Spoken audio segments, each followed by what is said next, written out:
Good morning, students. Myself, Brinda Patel. I am Assistant Professor in Computer Engineering Department at Sri Swaminarayan Institute of Technology. In this video, we are going to see the applications and the usages of digital image processing.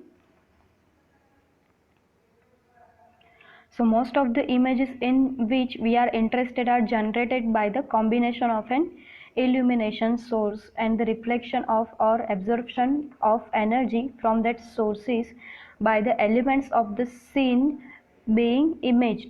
So we enclose illumination and scene in quotes to emphasize the fact that they are considerably more general than a familiar situation in which a visible light source illuminates a common everyday 3D scene.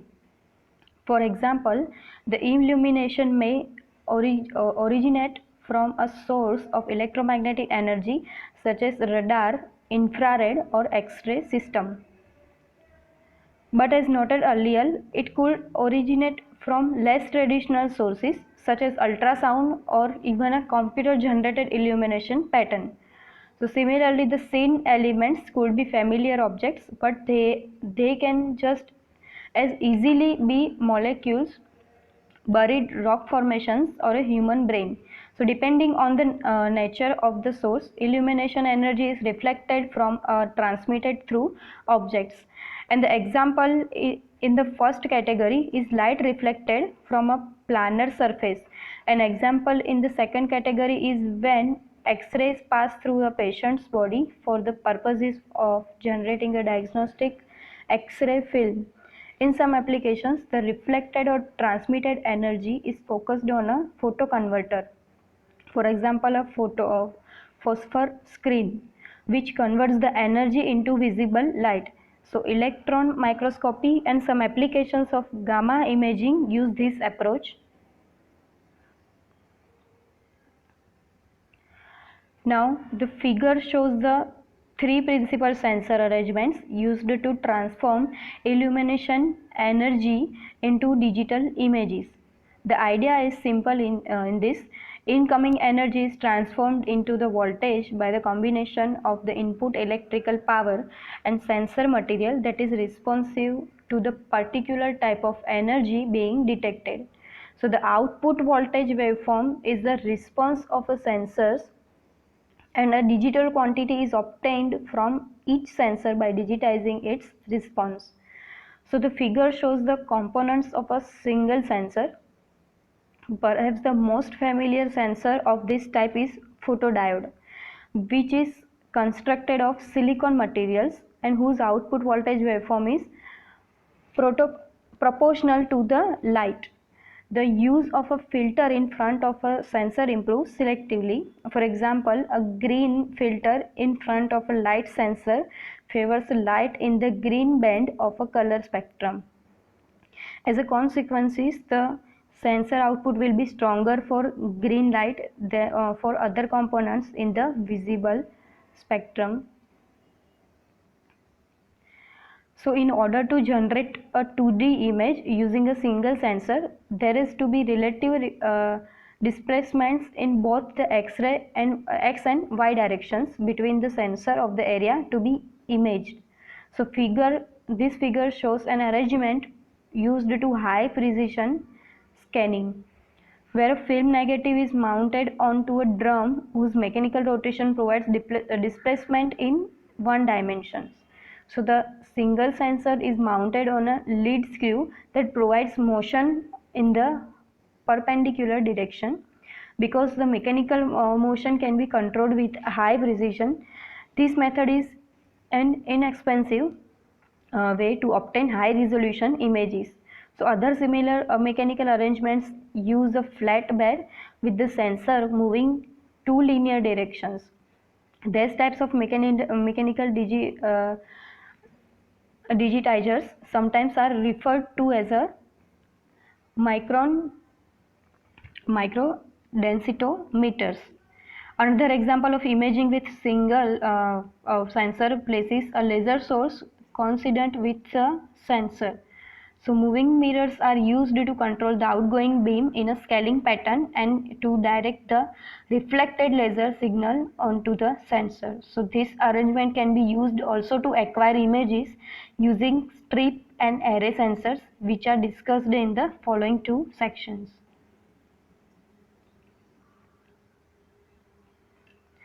The strip provides imaging elements in one direction. So motion perpendicular to the strip provides imaging in order to the other direction. As we can see that in the figure A, this is the type of arrangement used in most flat bed scanners. Sensing devices with 4000 or more inline sensors are possible. Inline sensors are used routinely in airborne imaging applications in which the imaging system is mounted on an aircraft that flies at a constant altitude and speed over the geographical area to be imaged. So one-dimensional imaging sensor strips that respond to various bands of the electromagnetic spectrum are mounted perpendicular to the direction of the flight. The imaging strip gives one line of an image at a time, and the motion of the strip completes the other dimensions of a two-dimensional image. Lenses or the other focusing schemes are used to project the area to be scanned onto the scanners. So the sensor strips mounted in a ring configuration are used in a medical and industrial imaging to obtain cross-sectional, means slice images of 3D objects, as we can see that in figure D. A rotating X-ray source provides illumination, and the sensors opposite of the source collect the X-ray energy that passes through the object. So the sensors have to be sensitive to X-ray energy. So it is important to note that the output of the sensors must be processed by reconstruction algorithms whose objective is to transform the sensed data into a meaningful cross-sectional images. In the other words, images are not obtained directly from the sensors by motion alone. They require extensive processing. So a 3D digital volume consisting of stacked images is generated as an object that moved in a direction perpendicular to the sensor ring. So other modalities of imaging is based on the CAT principle include magnetic resonance imaging MRI and position emission tomography PET. The illumination sources, sensors and types of images are different, but conceptually they are very similar to the basic imaging approach as shown in the figure B.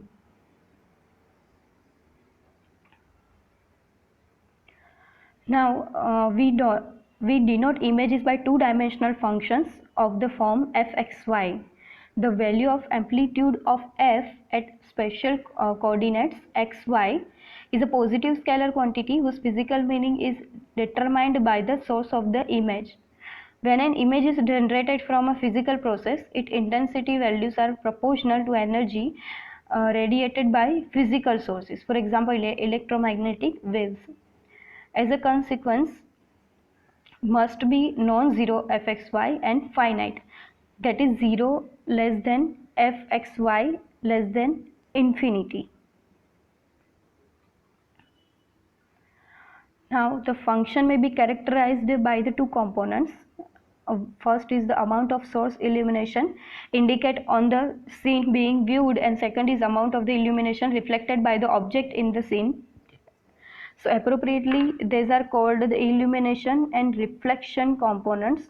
They are denoted by Ixy and Rxy respectively.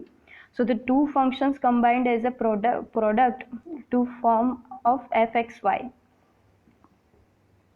So fxy equal to Ixy, Rxy, where 0 less than Ixy less than infinite and 0 less than Rxy less than 1, which is a total absorption. And here 1 is a 0 is a total absorption and 1 is a total reflectance.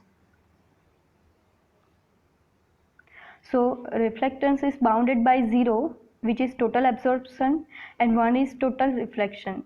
reflectance.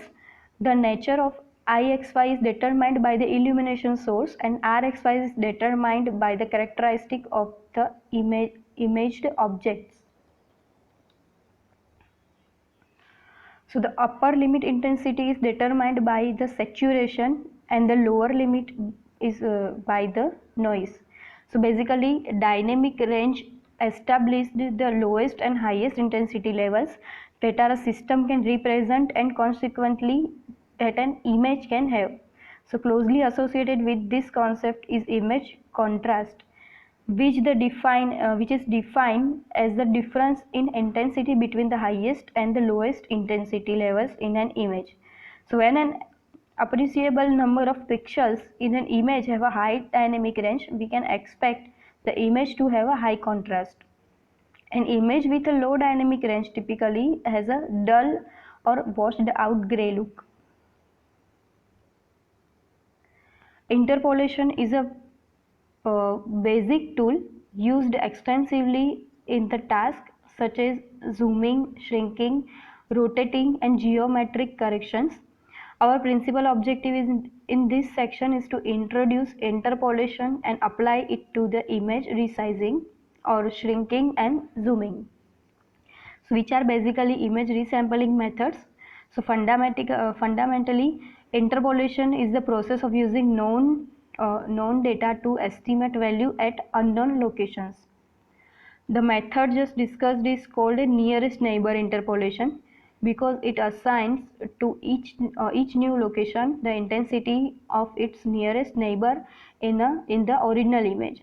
So this approach is simple, but as we show later in this section, it has a tendency to produce undesirable artifacts such as severe distortion of straight edges. For this reason, it is used infrequently in the practice. A more suitable approach is bilinear interpolation, in which we use the four nearest neighbors to estimate the intensity at a given location. So let xy denote the coordinates of the location to which we want to assign an intensity value. So think of it as a point or of the grid described previously, and let the vxy denote that intensity values. So we can see here vxy equal to ax plus by plus cxy plus d. So for bilinear interpolation, the assigned value is obtained using the equation where the four coefficients are determined from the four equations in four unknown that can be written using four nearest neighbors of point xy. As you will see shortly, bilinear interpolation gives much better results than the nearest neighbor interpolation nearest neighbor interpolation. So with a modest increase in a conceptual burden, the next level of the complexity is bicubic interpolation, which involves the 16 nearest neighbors of a point. The intensity value assigned to the point xy is obtained using the vxy equal to I equal to 0 to 3 and j equal to 0 to 3 aij x raised to I and y raised to I equation.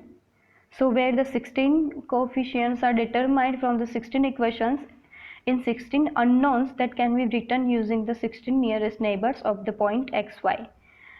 Generally, bicubic interpolation does a better job of preserving fine details than its bilinear counterpart. Bicubic interpolation is the standard used in commercial image editing programs such as Adobe Photoshop and Corel Photo Paint.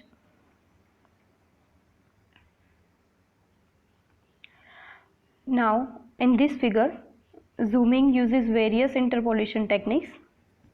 So figure A is the same image as figure D,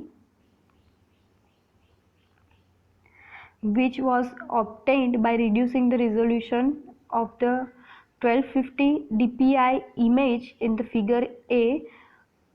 So in the figure A to 72 dpi. The size shrank from the original size of to the pixels, and then zooming the reduced image back to its original size. To generate figure D, we used nearest neighbor interpolation both to shrink and zoom the image. As we commented before, the result in the figure A is rather poor. Figure B and C are the results of the repeating the same procedure but using respectively bilinear and bicubic interpolation for both shrinking and zooming. The result obtained by using bilinear interpolation is a significant improvement over nearest neighbor interpolation.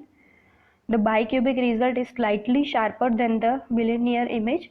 So figure D is the same as figure C, which was obtained using nearest neighbor interpolation. For both shrinking and zooming, we commented in discussing that figure that reducing the resolution to 150 dpi began slowing degradation in the image. Figure E and F show the results of using bilinear and bicubic interpolation. So it respectively to the shrink and zoom the image. In spite of the reduction in resolution from 1250 to 150, at least two images compare reasonably favorably with the original, showing once again the power of these two interpolation methods. As before, bicubic interpolation yielded slightly sharper results. So it is possible to use more neighbors in the interpolation, and there are more complex techniques such as using splines and wavelets.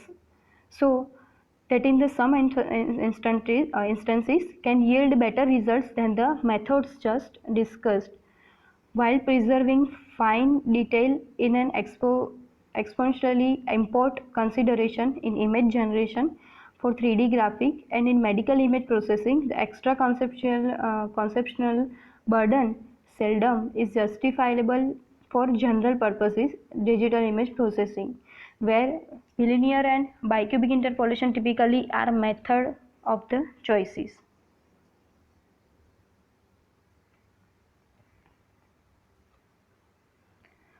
So as mentioned before, an image is denoted by, when the referring in this section to a particular pixel, we use lower section letters such as P and Q.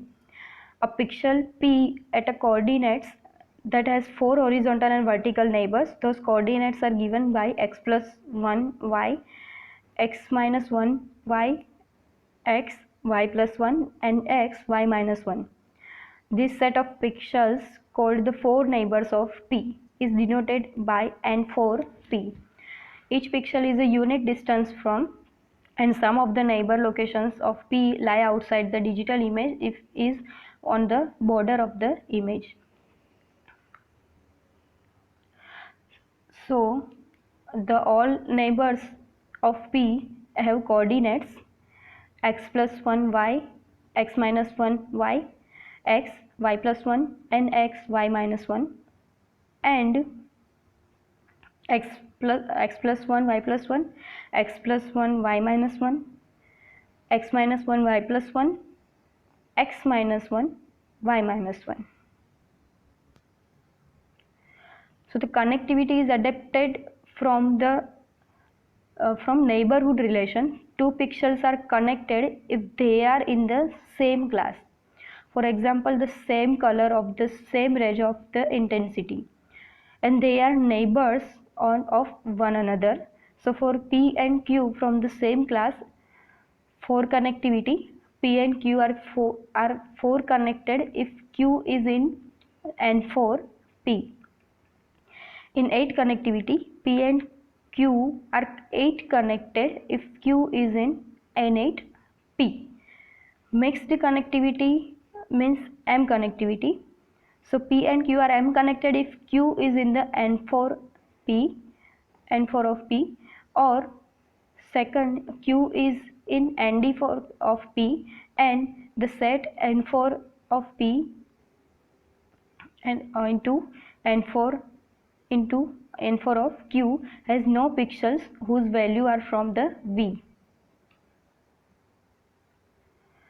So the mixed adjacency is a modification of 8 adjacency.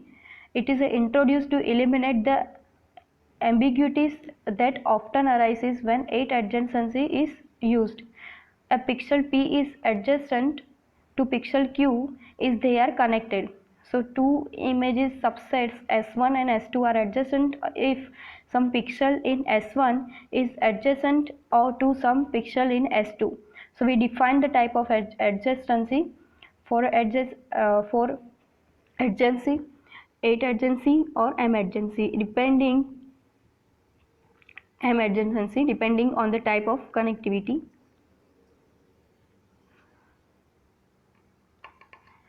So for pixels P, Q and Z with coordinates XY, ST and VW respectively, so D is a distance function or metric. So if A D of PQ is greater than equal to 0, where D of PQ is equal to 0 if P is equal to Q. B is D PQ. So now is equal to D PQ and C is D of PZ, which is less than equal to D PQ plus D QZ. So the Euclidean distance between P and Q is defined as DEPQ equal to x minus s raised to square plus y minus t raised to square raised to half. So the D4 distance called the city block distance between P and Q is defined as, so D4 of P and Q equal to x minus s plus y minus t. In this case the pixels having a D4 distance from xy less than or equal to some value are from the diamond centered at xy. So for example, the pixels with D4 distance is less than equal to 2 from xy from the following counters of the distance, constant distance. The pixels with D4 equal to 1 are the 4 neighbors of xy. The D8 distance called the chessboard distance between P and Q is defined as D8 of PQ equal to max x minus s y minus t. In this case, the pixels with D8 distance from xy less than or equal to some values are from the square centered at xy. For example, the pixels with D8 distance is less than equal to 2 from xy from the following contours of constant distances. The pixels with are the D8 neighbors xy, D8 neighbors of the xy. So note that the D4 and D8 distances between P and Q are independent of any paths that might exist between the points, because these distances involve only the coordinates of that points. Thank you.